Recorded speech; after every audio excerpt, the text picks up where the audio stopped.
All right, we're back with another NovNov technical project, this time on the day of Thanksgiving, so I'm going to try and keep it quick as we get in here. You guys can tell I got a lot of windows open today, and the audio from yesterday was kind of crap, but the subtitles started working again, so if you had that trouble. Anyway, first up, I am signed into root on my NovNov3 in the Docker directory, so I'm going to docker compose up really quick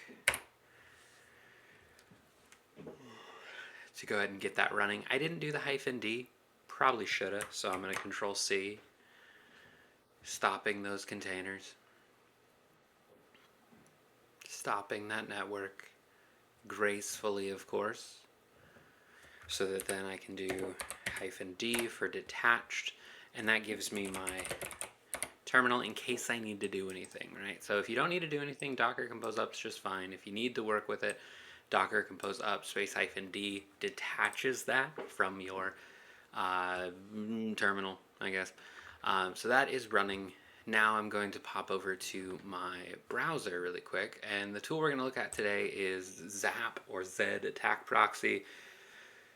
OWASP runs and maintains it, but there's a lot going on here. But this is a tool that you can use to scan web applications and look for known vulnerabilities or potential vulnerabilities, as well as seeing things with the cookies. And anyway, there's a lot you can do in there. If you want to know more about it, there was actually this really cool presentation that happened back in 2020 through OWASP.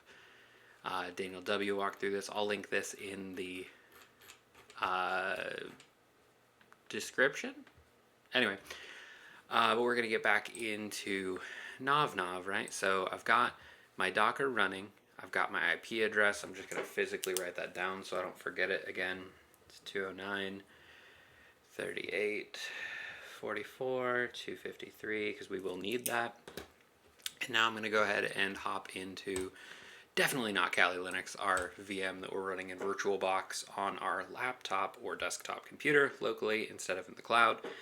And one thing I kind of glossed over before is if you use the host key, which in this case is bound to right control, so the control key on the right, and then F automatically goes full screen.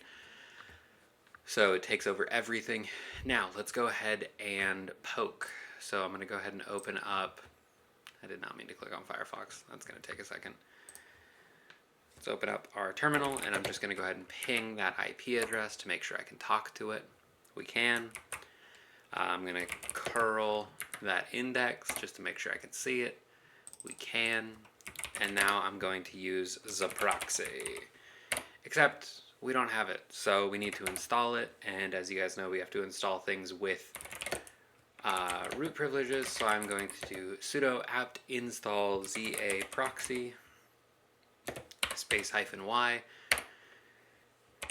ahead and give it my password,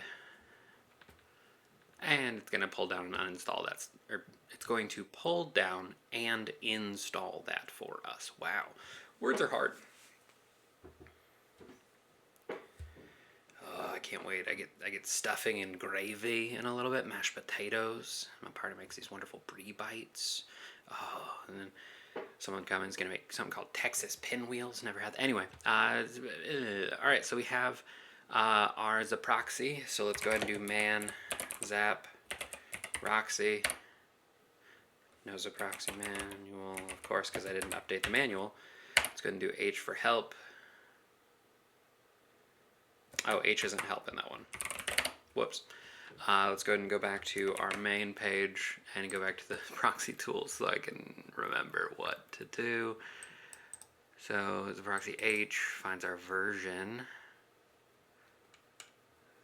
Shows all commands in a command line. I want to do OWASP ZAP space -H. But let's go ahead and just run it because this is one that we are not going to spend a lot of time on, but you guys can feel free to dive deeper into if you want to. So I'm going to go ahead and sudo su to switch up to root, and then I'm going to just run ZAPROXY. Alright, so let's see. Here we go. Zap by checkmarks. If you don't know who checkmarks is, it's another thing to research if you're interested in cybersecurity and all that stuff. But You're going to have to leave this terminal running in the background, but we're mainly going to focus on this window here. Zap is actually pretty cool. You can use it to scan containers locally or resources in the cloud. So whether you are running the PHP board in DigitalOcean or locally, you can do either way. I'm going to say I don't want to persist the session just so I can start it up. I'm going to go full screen. You can manually explore this. You can add on a bunch of other stuff. Yeah, let's go ahead and update. That's a lot. So I'm just going to give this a second. It says we can close this dialog box and the downloads will continue in the background. I don't trust that to work perfectly, so we're just going to let it run. As you can see, some stuff is changing in the background. Hopefully they don't change it too much, and then I forget how things work.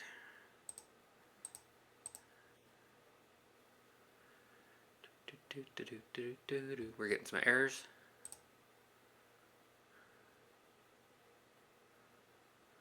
That's okay.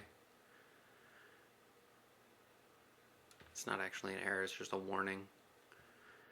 Information is the I bubble. Warning is the thing that just disappeared. The caution flag, the yellow triangle with the exclamation point. And then an error is that red X. So looks like we're pretty good. So there is a newer version available, but I don't want to deal with that. And in this case, you can do a manual explorer, but we're just going to run an automated scan really quick. And we're going to put our IP address in here, which is why I made sure to write it down so that I don't forget, because I have a decent memory. So our URL to attack is going to be the IP address of our droplet. Let's hope it doesn't get blocked. Use traditional spider.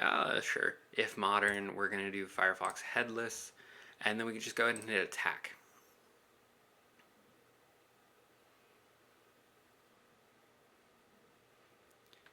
And we'll see at the bottom it's going to run a bunch of stuff. We're about 3% in. I'm going to go ahead and speed this portion up.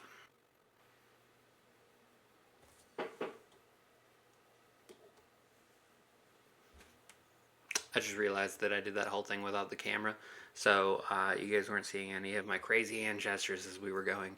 But now you should be able to see me on there. I should always double check the technical first, but this is NovNov, so it is what it is. We're getting a lot of login PHP responses as it starts to crawl through, but once again I'm going to go ahead and speed this portion up. Alright, so here we are back. We're on the alerts tab. I'm going to go back to the history tab so you can see what we did first. Right there, we proxied it. The output has a lot. Where was the thing that I was looking for? We're going to go back to alerts. So here we are. I'm going to make this a little bit bigger so we can read it. This is what we were talking about yesterday when I mentioned automated tools to get rid of a lot of the easy stuff. This is kind of where you can go with that. This tells you, for a security perspective, the things that need to be protected. It also tells you from an auditing or security assessment, ethical hacking perspective, what you can kind of poke at a little deeper. So, very first thing up, absence of anti-CSRF tokens. If I click on that, it will tell you exactly what the issue is, right? It'll also give you a solution. It'll give you a reference. It shows you exactly what pages this applies to.